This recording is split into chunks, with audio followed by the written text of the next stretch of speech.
Now we are going to take up the new topic, that is solutions. So before we proceed, you should know that under what category it actually comes. That means whether it is an element, or it comes under category of compound, or it comes under the category of mixture. So we should know that. So we know about the characteristics which are obeyed by the element, compound and mixture. You all are familiar now. So considering those characteristics of element, compound and mixture, and also considering the characteristics of solution, it was concluded that solution is a mixture. And as we know, the mixture are of two types. If uniform composition and properties throughout, so homogeneous mixture. Non-uniform composition and properties throughout, heterogeneous mixture. So out of these two subcategories, homogeneous and heterogeneous, the solution falls under the category of homogeneous mixture. Right. So that means, so first of all, whenever you see a solution, it should be clear in the mind that it is a mixture. Right. And out of the homogeneous and heterogeneous mixture, it is the mixture which is homogeneous in nature. Right. The second thing which must be striking in your mind, that what are the constituents of the solution. As we know, mixture is formed when two or more substances or two or more constituents are generally mixed with each other, and they are not chemically combined but just simple mix in any ratio, right. So just coming to the point, that what are actually the constituents of the solution. So you should know, whatever solution we take, we categorize the constituents into two categories. So we classify the constituents into two categories, that is solute and solvent. I will make you understand these terms by taking up an example of a daily routine. Suppose you wish to drink a sugar solution, right. So what you'll do, you'll take a glass, right, a flask which will contain water, and what you are going to do next, you are going to add sugar into it, right. So they both unite to form a sugar solution, that means a homogeneous mixture of two components, right. So we have a separate term which is used as solute and solvent, right. So in this case, in this example which I have stated, sugar act as solute and water act as solvent.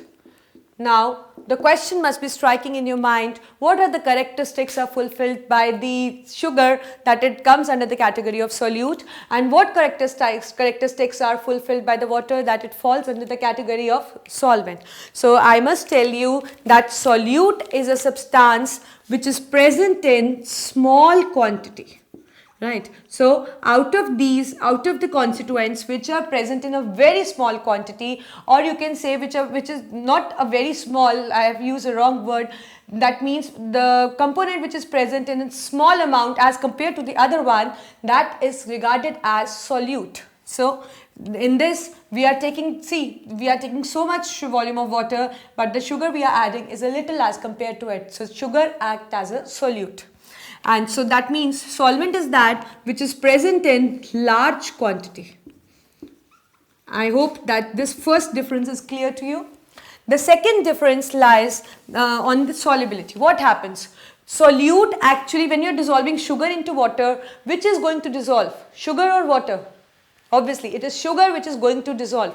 So the component which gets dissolved is called as solute, and the component which dissolves the other component is called as solvent. So in this example, sugar gets dissolved, so it is considered as solute. So solute has two characteristics, one small quantity and it gets dissolved, right. And the solvent also has two characteristics, one present in large amount and it dissolves the other compound. It has the ability to dissolve other substance. So I am just writing the second difference. So that means solute is that which gets dissolved, and solvent is that which dissolves the solute, or you can say the other component. So which has the ability to dissolve the substance is regarded as solvent, and the substance which has the ability to get dissolved is called as the solute. So that means in this case we have sugar as solute and water as solvent. So that I think it's clear to you now that first thing, that solution is a mixture. Second thing, it is homogeneous in nature, means uniform composition and properties throughout from wherever we pick the sample. Third, the constituents are always going to be a solute and solvent, right? The substance present in small quantity is solute and it also gets dissolved. And the solvent which is present in large quantity and it dissolves, it has the ability to dissolve the other substance. So this is solvent, right? Coming to the more characteristics, we will be taking the solution topic in much detail. So coming to the second property, what does the solution possess, is the concentration. The second topic we are taking up, if I say concentration of solution, so what do I mean by saying it? That if somebody asks you that, tell me, like if this sugar is dissolved in water and we get this sugar solution, and I ask you that what is the concentration of this solution? So you should know what does the concentration actually means.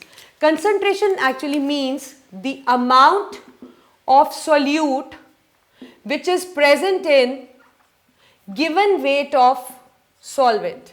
That means, let me finish it off. Let's see.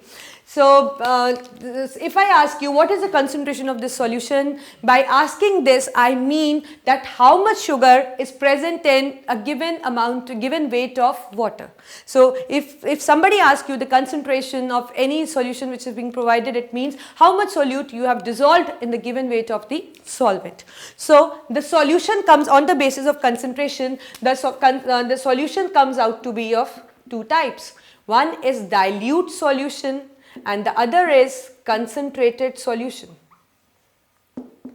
Now, if you wish to, because it's not easy, like if you are taking a glass full of water at home and just dissolving the sugar in it. So, if I am asking you the concentration, so it is not possible for you to tell the exact weight. You won't be able to say that, yes ma'am, I have dissolved 5 gram water, 5 gram sugar into this much water, means, so in general the term which we use to, you can say, tell the concentration of the solution is that dilute or concentrated.